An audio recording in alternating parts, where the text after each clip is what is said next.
Hey everybody! Today I'm going to be doing a sort of review for Ralph Breaks the Internet. I just saw it in theaters and I'm a huge fan of the original, but I was definitely worried for this sequel. Just to sort of explain things, Wreck-It Ralph explores an idea that all arcade characters are sentient, actually living in these digitized worlds, and essentially working every day as actors for these players.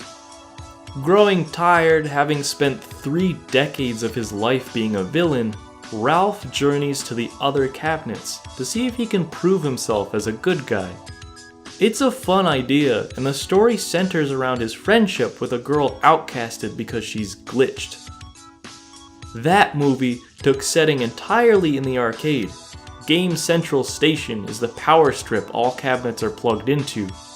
But since the cast can theoretically travel anywhere in the digital world, there were a ton of possibilities moving forward for a sequel.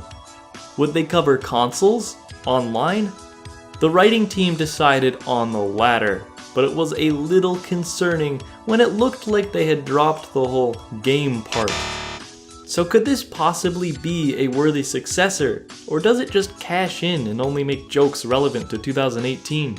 Let's find out with my top 5 picks for things Ralph Breaks the Internet does right. Number 1. This film is thankfully more video game focused than I thought it would be, with a good amount of time still spent in the arcade. One thing I liked is when Ralph visits Tapper to drink root beer, and the music changes from chiptune to standard ragtime when it pans into the game.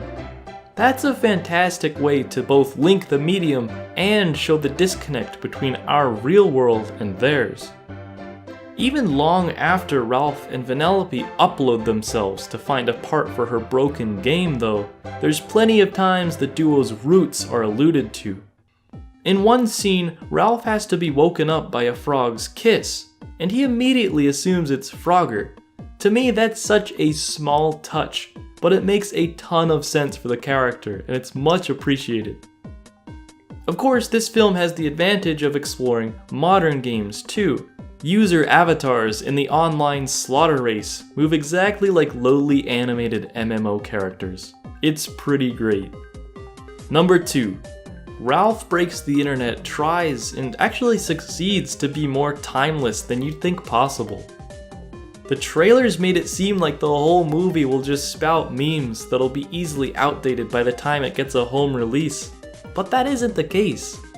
Referencing today's pop culture will inevitably show the film's age, but current cameos like Fortnite are done sparingly. Otherwise, the story can hold its own and will always make sense, so long as the internet is kicking. And I do like that for the quote, most popular websites, original names were used, such as Knowsmore in place of Google. Sure, it's a little weird to accept right now, since the company does clearly exist in the film as product placement, but I think having those interchangeable generic names for sites, BuzzTube, will help the film's longevity, just in case YouTube is overtaken as king of the video platform. Number 3. Alright, less seriously, let's now talk about coziness in this princess meetup. Since Vanellope technically is one, she bonds with a history of animated royalty after being sent to Disney's site.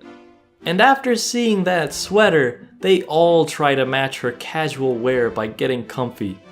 Mulan was my personal favorite, but all the lounge outfits are really well done and pay homage to their adventures, like Moana's shiny shirt. But even if this gag is not your thing, it isn't without purpose.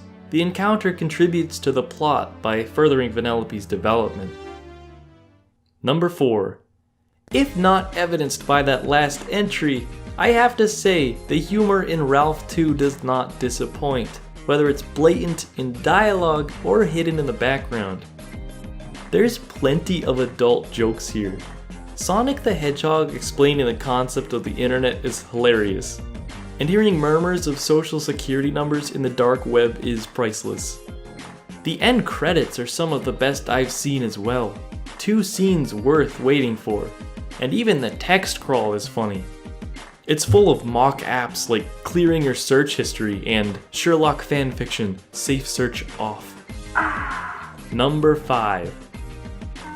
Well, that was the bulk of it, but it's now time to discuss my last point on the movie. Ralph Breaks the Internet is the first film I've seen in a long time where the overall moral has really resonated with me, and that's rare. I almost teared up at the end. I won't spoil anything, but it's heartrending. Personally relating to what Ralph's going through and understanding both sides to these characters' feelings really hits home. I can vouch that both Wreck-It Ralph and this sequel are worth watching. I recommend checking it out at the theater or picking it up later, even if you're skeptical of the quality at first. It surprisingly does a lot right, more than I listed here.